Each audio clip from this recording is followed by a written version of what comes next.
Well, welcome back to season 4 of Along the Road. We are entering fall. We're excited. We're ready to get going. And we are here in Kingston just celebrating with you. If you are new with us or if you don't remember, Along the Road is coming together literally along the road, the journey of living the Christian life and how do we have our faith interact with ourselves and the world and what we do. I'm Pastor Josh here at Kingston's First Congregational Church. And I'm Katie, the Children's Discipleship Director, also here at the Congregational Church. And so, Katie, what we talked about just a moment ago is also we're coming into fall. School year is beginning. The buses are rolling. The buses are rolling.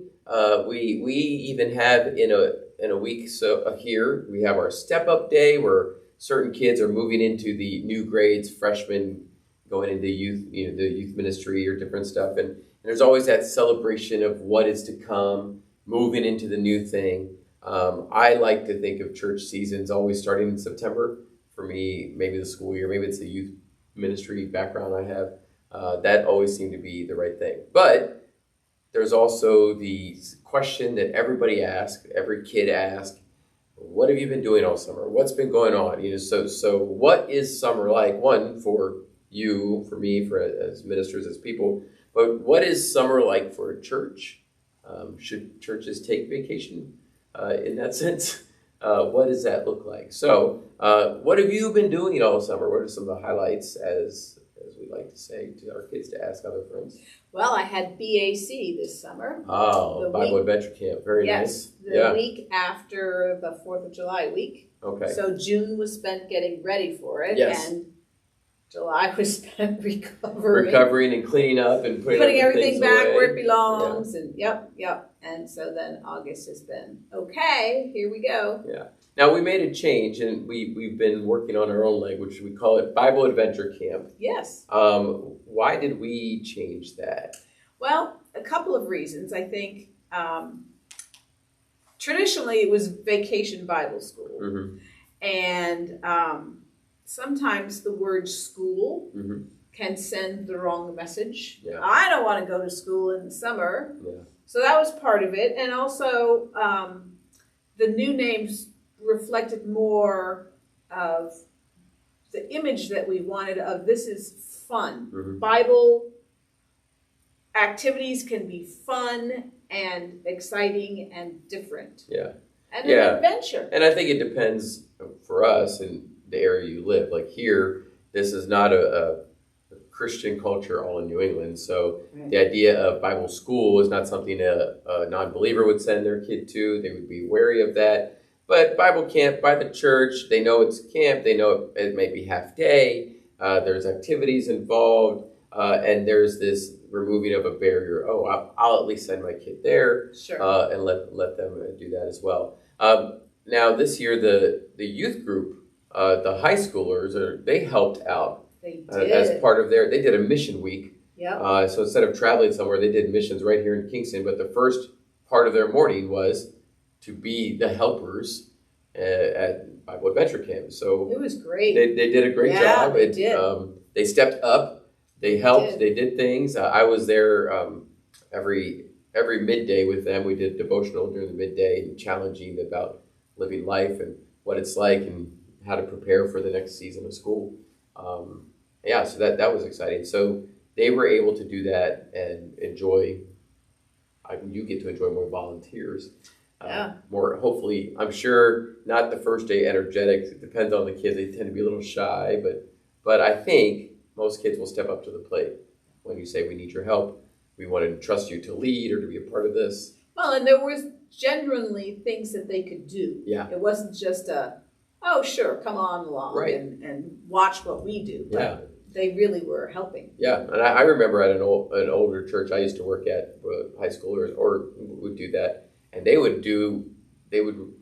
adults were there basically to kind of oversee. Mm-hmm. And they really felt ownership because when it was time for the lesson or to lead the craft, the student led the craft so they felt like, man, this is mine. I own this. And the adult who could lead it as well is supportive, and it really bolstered into them a whole sense of community, sure, of responsibility, of I have worth. I'm not just the teenager Yeah, I was going to helping say here. respect. Yeah, there's this Yeah. respect, and I have my stuff ready, and the adult says, what do we need for tomorrow, and what are our plans, and they work through that. So I do love that idea. It was fun to hear the youth talk about how they enjoyed it. What was the theme this year at Bible Adventure Camp? The theme was On the Road with God. Okay. So all 5 Bible stories included some kind of journey. Oh, okay. All right. That's very good. And then that's June, July. Yeah. Then you have August. Now, our church takes a type of break in certain teaching aspects in the summer. So not everyone does that. But we're in an area where a lot of people leave a lot, and the weekends are gone, and even children's ministries are very, very different.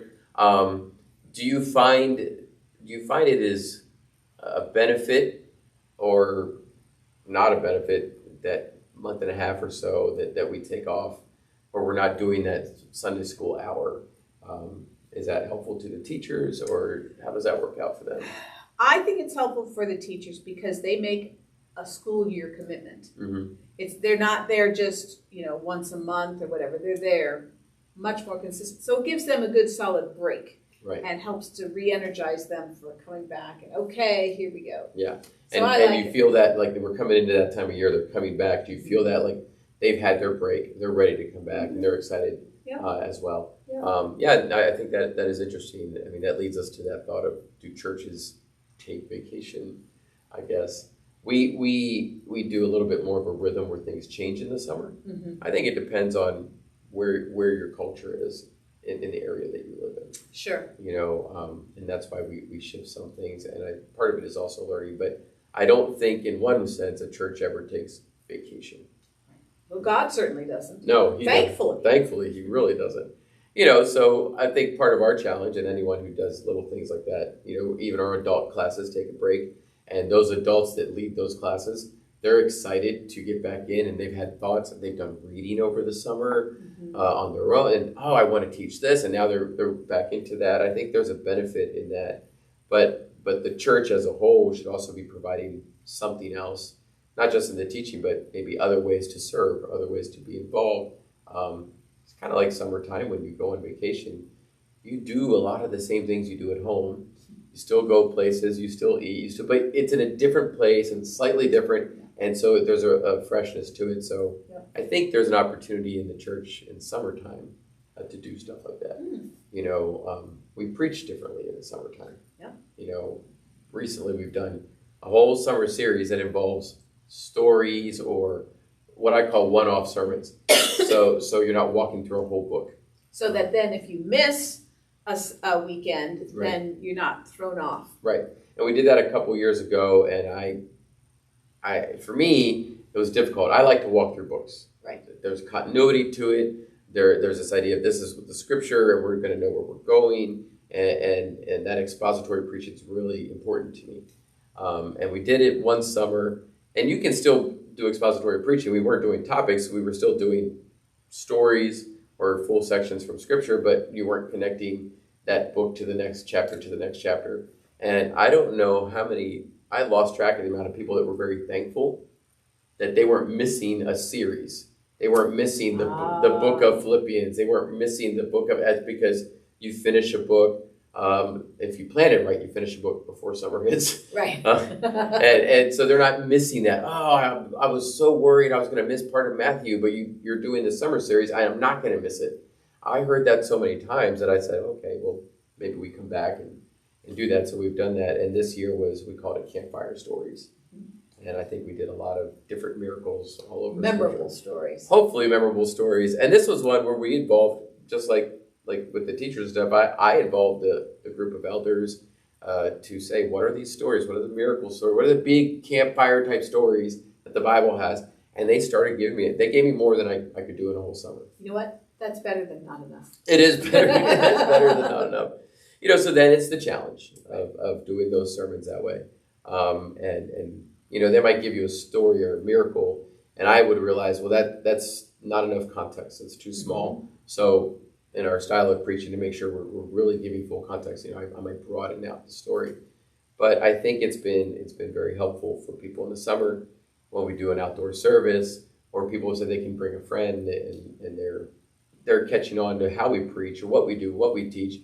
But it's not like, oh, you missed last week's sermon and next week's, and they're all connected. And it won't make as much sense then. Yeah. Oh, you're in the middle of the of the book of Isaiah. I don't understand what's happening, and that, I mean, that's a challenge anyway when you're preaching, because there could be new people every week. Sure. And you have to remember that. But I think summer offers us that type of thing. We can do something different.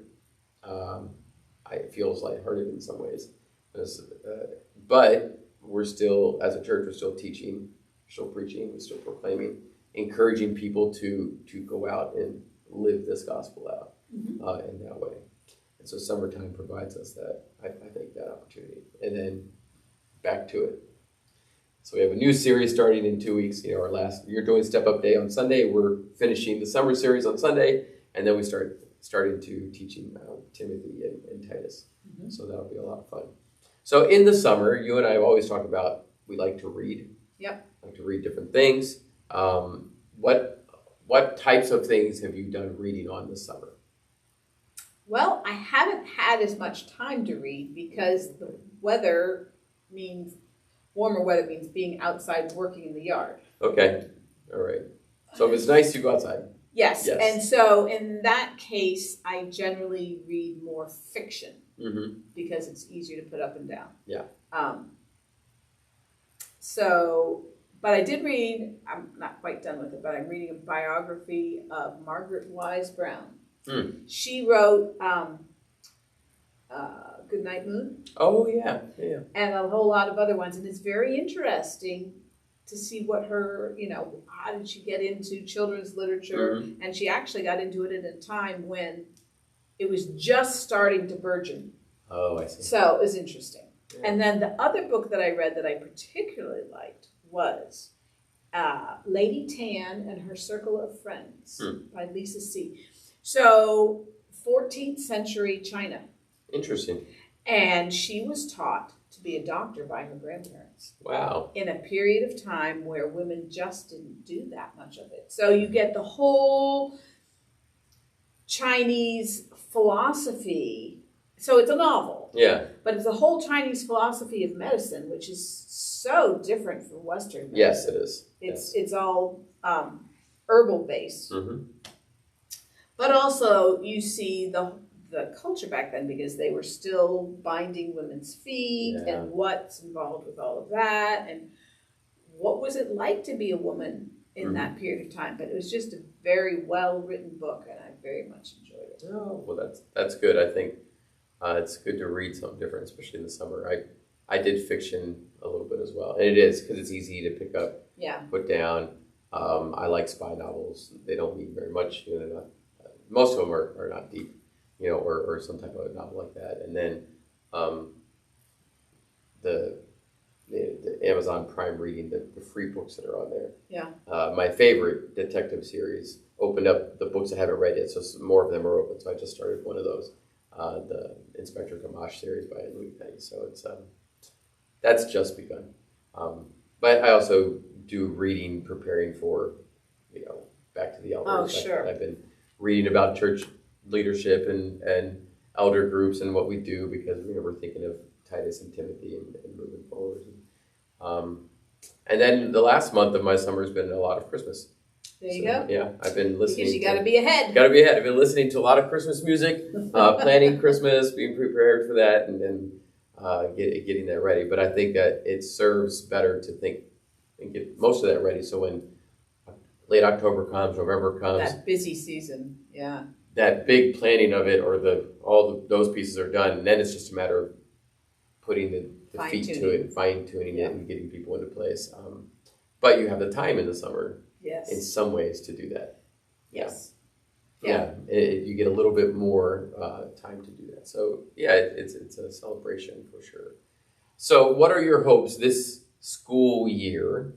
One, for the children's ministry, and two, for us here at Along the Road.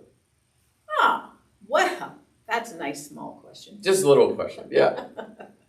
Let's see. For the children, we've got a number of kids moving up. Yeah. And at this point, we don't really have any little ones coming in, although some new families have came in, say, this spring. Yeah. But yeah, I'd like to see them take more ownership of their faith, I guess. Yeah. I mean, one of the main things we do is memorize scripture, and so often it's the parents saying, "Okay, it's time to work on your verse," as opposed to the kids saying, "Oh, I want to work on my verse. I want to. Yeah. I want to." So I don't know how you do that, other than pray. Yeah. But that's true. I'd like to see that for the kids. And for along the road, well, life's an adventure. You never know. I mean, you think you're going smooth sailing, and all of a sudden something else shows up, and you're like, "Oh, where'd that come from?" That's true. So, I do enjoy these because it's like walking together. Yeah. And instead of trying to figure it out on your own. Yeah, and there's, I think part of it is when we have the conversations, or when people talk to me afterwards about it, is oh, I've wondered those things, or I don't know what this is, and so you're not by yourself, and if you guys comment or come and talk to us separately, realize that we're working through this. I think our goal this year, I hope for along the road, we laid out at least some type of things to think about. Yeah.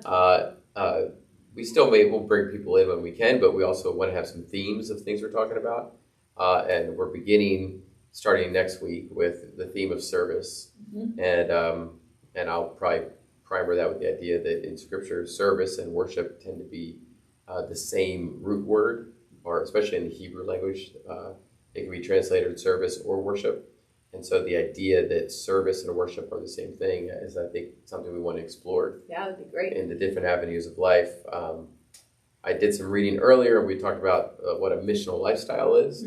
So we have some themes about missions in the big picture, and God as a missionary God, and different stuff like that. I think we'll talk about what does that mean. What does it mean for you to be a missionary, for me to be a missionary, and what that lifestyle looks like. Which comes back to you can take different avenues and changes in the summer, but your missionary lifestyle doesn't change.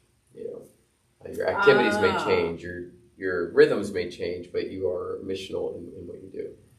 So we'll explore more of what that means. I think that'll be helpful. But I think it's a good time. I like the rhythms of seasons,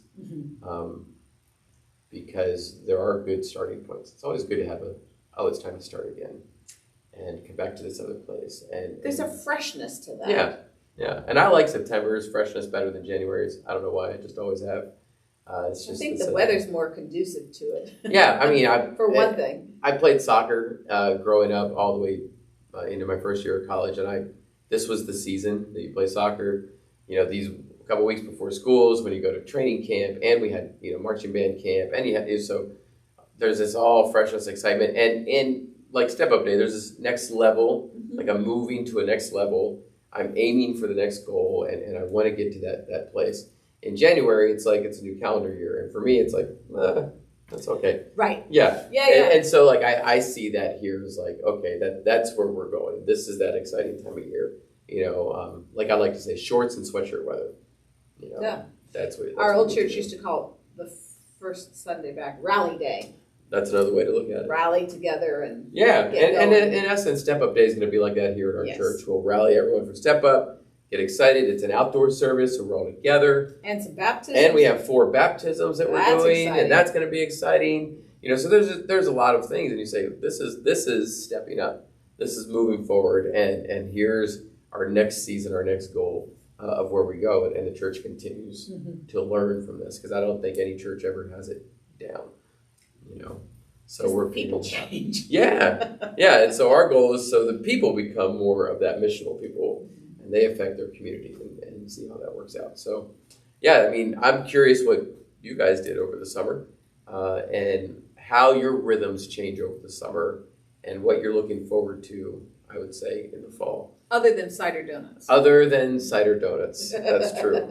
We've got to have those too. Oh, yeah. So we will have a bunch of those at our trunk or treat. We will. So people can enjoy that as well. But we'd love to hear from you and know what summer was like, but also look forward to what you're looking forward to in this next season in those rhythms as well.